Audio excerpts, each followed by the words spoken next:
Shalom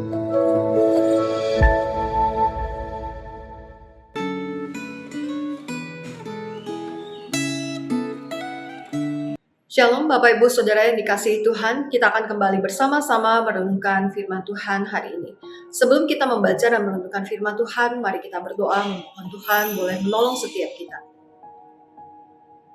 Bapa kami yang di surga, Allah yang setia, yang terus berkarya di dalam kehidupan kami. Kami sungguh bersyukur karena Engkau tidak pernah meninggalkan kami, dan Engkau setia di dalam segala janji-janji-Mu. Tuhan, saat ini kami ingin bersama-sama membaca dan merenungkan firman Tuhan. Tuhan, tolong kami, berikan kami hikmat dan pengertian untuk kami boleh semakin mengenal Tuhan.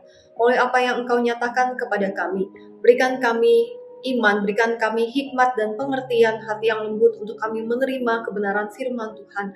Dan biarlah Roh Kudus boleh terus mengajar kami, menuntun kami di dalam perjalanan hidup kami mengiring Tuhan, dan Kau juga memberkati setiap komitmen hati kami. Terima kasih Bapa di surga, kami menyerahkan waktu ini, Engkau yang boleh memberkati setiap kami. Di dalam nama Tuhan Yesus, penebus dan juru selamat kami yang hidup kami berdoa. Amin.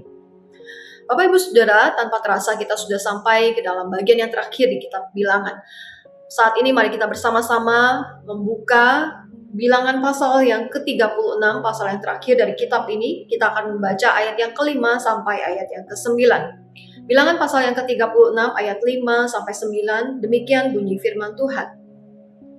Lalu Musa memerintahkan kepada orang Israel sesuai dengan titah Tuhan. Perkataan suku keturunan Yusuf itu benar. Inilah firman yang diperintahkan Tuhan mengenai anak-anak perempuan Zelafehat bunyinya. Mereka boleh kawin dengan siapa saja yang menyukai mereka, asal mereka kawin di lingkungan salah satu kaum dari suku ayah mereka. Sebab milik pusaka orang Israel tidak boleh beralih dari suku ke suku. Tetapi orang Israel masing-masing harus memegang milik pusaka suku nenek moyangnya. Jadi setiap anak perempuan di antara suku-suku orang Israel yang telah mewarisi milik pusaka haruslah kawin dengan seorang dari salah satu kaum yang termasuk suku ayahnya, supaya setiap orang Israel mewarisi milik pusaka nenek moyangnya. Sebab milik pusaka itu tidak boleh beralih dari suku ke suku, tetapi suku-suku orang Israel masing-masing harus memegang milik pusakanya sendiri. Amin. Demikian jauh bacaan firman Tuhan. Berbahagia setiap kita yang baca, merenungkan, dan juga melakukan firman-Nya. Bapak Ibu Saudara yang dikasihi Tuhan, tema dari kitab Bilangan ini adalah pemenuhan secara bertahap dari janji Allah kepada Abraham, yaitu bahwa keturunannya akan menjadi umat Allah dan mereka juga akan menempati tanah yang dijanjikan Allah kepada Abraham dan keturunannya, yaitu tanah Kanaan. Tanah Kanaan merupakan tujuan yang ingin dicapai dari kitab Bilangan. Di dalam pasal 1 misalnya Bapak Ibu Saudara, kita melihat ketika sensus diadakan kepada para laki-laki yang dapat berperang, maka mereka sedang dipersiapkan untuk berjuang demi tanah perjanjian. Lalu pasal yang ke-10 kita melihat ada pergerakan dari bangsa Israel di mana mereka memulai perjalanan meninggalkan Gunung Sinai dipimpin oleh tiang api Tuhan untuk menuju ke tanah yang dijanjikan Tuhan kepada mereka. Lalu di pasal 13 kita melihat bahwa bangsa Israel telah sampai di batas selatan tanah itu dan Musa mengirim mata-mata untuk mengintai, mengawasi kondisi dari tanah Kanaan. Tetapi laporan suram dari ke-10 pengintai tentang tanah Kanaan itu membuat orang-orang Israel kemudian menjadi tawar hati kepada Tuhan, sehingga Tuhan membuat mereka mengembara di padang gurun selama 40 tahun.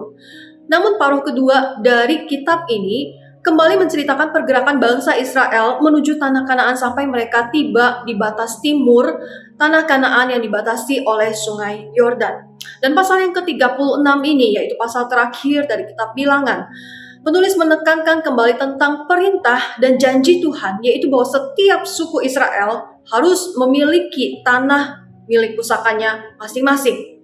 Bapak Ibu Saudara, ada satu masalah yang muncul di bagian ini, yaitu ketika Tuhan menjanjikan bahwa setiap suku akan memiliki tanah milik pusaka masing-masing di tanah perjanjian, persoalan muncul dari Zelafehat yang berasal dari suku Manasye. Zelafehat merupakan generasi pertama bangsa Israel yang keluar dari Mesir bersama-sama dengan Musa. Tetapi persoalannya adalah dia tidak memiliki anak laki-laki untuk mendapatkan hak warisan. Dia hanya memiliki anak-anak perempuan dan ada 5 anak-anak perempuan yang disebutkan di sini. Namanya adalah Mahla, Noah, Hogla, Milka, dan Tirza. Karena kondisi ini, maka sepeninggal ayahnya, anak-anak perempuan Zelofehad meminta kepada Musa agar melalui mereka nama Zelofehad ayahnya itu tetap tertahankan dan tidak terhapus dari tengah-tengah kaumnya. Dan mereka tetap mendapatkan tanah milik di antara kaum keturunan Manasye. Atas kasus yang diajukan oleh anak-anak perempuan Zelofehad ini, maka Tuhan memberikan firman kepada Musa, kalau seorang Israel mati tanpa mempunyai anak laki-laki, maka ia harus mengalihkan hak atas milik pusakanya kepada anaknya yang perempuan. Ini kita bisa baca di dalam pasal yang ke-27 ayat yang ke-8. Bapak Ibu Saudara, keputusan penting yang disampaikan Tuhan melalui Musa kepada orang-orang Israel sehubungan dengan kasus hak warisan anak-anak perempuan Zelofehad itu merupakan satu keputusan yang radikal, satu penjungkir balikan kebiasaan hukum di timur dekat kuno oleh Allah Yahweh. Di dalam hukum Mesopotamia, anak-anak perempuan biasanya tidak menerima bagian warisan dari tanah milik keluarganya. Tetapi hukum yang diberikan Tuhan dalam kitab Bilangan ini menaikkan kedudukan kaum perempuan dalam masyarakat Ibrani yang bertentangan dengan bangsa-bangsa tetangga mereka. Hal ini tidak hanya memberikan sebuah kedudukan yang lebih baik bagi kaum perempuan, tetapi juga menunjukkan bagaimana Allah itu begitu setia menggenapi janji-janjinya. Allah menunjukkan kesempurnaan kesetiaannya untuk menepati janjinya sehubungan dengan tanah perjanjian yang telah ia janjikan kepada bangsa Israel.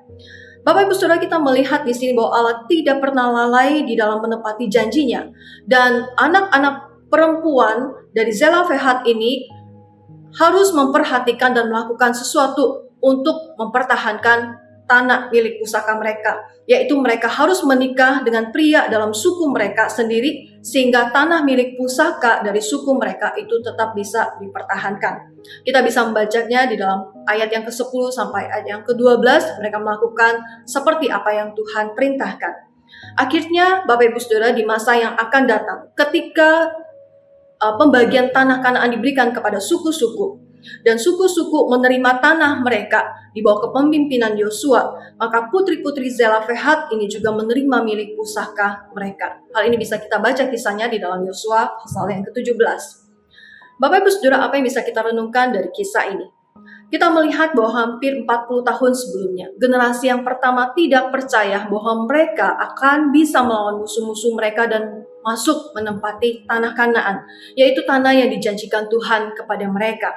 Sekarang anak-anak dari generasi pertama ini, yaitu generasi yang kedua, mereka kembali mempunyai harapan. Mereka mempunyai iman bahwa Tuhan akan betul menepati janjinya. Mereka mau memastikan bahwa milik pusaka mereka tetap akan terjaga di dalam suku mereka. Dan Tuhan sudah menegaskan hal ini berulang kali ketika kita membaca bagian dari pasal 36 ini. Tuhan mengatakan bahwa setiap suku harus menjaga milik pusaka mereka masing-masing. Bapak Ibu Saudara, Tuhan membuktikan dirinya tidak lalai di dalam menepati janjinya. Sekalipun manusia melihatnya sebagai suatu kelalaian ataupun suatu kegagalan ataupun bahkan suatu ketidakmungkinan. Tetapi Tuhan menyatakan bahwa apa yang ia ucapkan tidak akan pernah lalai untuk dia tepati. Meskipun penggenapan janji Tuhan ini diperlambat oleh keberdosaan dari generasi yang pertama. Dan meskipun generasi yang kedua juga sering mengecewakan hati Tuhan, tetapi Tuhan tetap setia kepada mereka yang tidak setia. Dan itulah Tuhan kita. Kita bersyukur bahwa kita memiliki Allah yang begitu setia. Mulai kisah sejarah Israel ini, mari kita belajar untuk mengenal dan mempercayakan diri kita kepada Allah yang setia. Bapak Ibu Saudara yang dikasihi Tuhan, apakah kita pernah meragukan kesetiaan Allah? Apakah ketika kita mengalami kesulitan, pergumulan, penderitaan di dalam hidup ini, kita meragukan kesetiaan Allah? Atau apakah kenikmatan hidup yang kita bisa nikmati, kesuksesan, sukacita, kegembiraan, membuat kita melupakan Dia adalah Allah yang setia memelihara hidup kita? Bapak Ibu Saudara yang dikasihi Tuhan, kesusahan, penderitaan, kesulitan, bahkan kenikmatan hidup tidak bisa kita jadikan sebagai indikator untuk mengukur kesetiaan Allah. Allah tidak akan pernah berubah di dalam kesetiaannya, meskipun situasi kondisi hidup kita terus berubah. Seringkali Bapak Ibu, justru di tengah situasi kondisi yang berubah, kesetiaan kita juga berubah kepada Tuhan. Di dalam 2 Timotius pasal 2 ayat 13 berkata, jika kita tidak setia, dia tetap setia karena dia tidak dapat menyangkal dirinya. Dalam bagian firman Tuhan yang lain juga dikatakan, tetapi Tuhan adalah setia. Dia akan menguatkan hatimu dan memelihara kamu terhadap yang jahat. Bapak Ibu Saudara, Allah yang setia, dia akan menguatkan hati kita. Allah yang setia, dia akan memelihara hati kita dari yang jahat. Allah yang setia tidak akan pernah meninggalkan kita. Dia akan terus menepati janjinya. Bapak Ibu Saudara yang terkasih, jika Allah adalah setia, lalu bagaimana dengan kita? Apakah kita telah merespon kesetiaan Allah dengan berlaku setia kepada Dia? Kiranya Tuhan menolong dan menguatkan hati kita, menolong kita untuk kita juga menjadi orang-orang yang setia kepadanya sampai kita berjumpa dengannya. Tuhan memberkati kita semua. Mari kita berdoa. Bapa di dalam surga, kami sungguh bersyukur untuk kesetiaan-Mu yang telah teruji. Kesetiaan-Mu yang telah Engkau buktikan dari zaman ke zaman, dari sejarah manusia, dari generasi ke generasi. Kami bersyukur ya Tuhan, Engkau tidak pernah lalai di dalam menepati janji-Mu. Engkau adalah Allah yang setia dan Engkau tidak dapat menyangkal diri-Mu. Tapi Tuhan, seringkali kamilah yang berubah setia kepada-Mu. Tuhan, ampuni kami. Tuhan, ajar kami untuk kami boleh kembali melihat kesetiaan-Mu dan kami boleh meneladani kesetiaan yang Yesus Kristus tinggalkan bagi kami. Tolong kami yang lemah ini ya Tuhan. Tolong kami, kuatkan hati kami supaya kami juga boleh tetap setia kepada Tuhan apapun yang menjadi situasi kondisi di dalam kehidupan kami. Baik di dalam senang, baik di dalam duka cita, kami boleh tetap mengingat Engkau. Terima kasih ya Tuhan untuk firman-Mu yang boleh kembali mengingatkan kami dan menguatkan hati kami. Kami menyerahkan dan mempercayakan hidup kami sepenuhnya ke dalam tangan Allah yang setia. Terpuji nama-Mu ya Tuhan. Di dalam nama Tuhan Yesus Allah yang setia kami berdoa. Amin. Tuhan memberkati.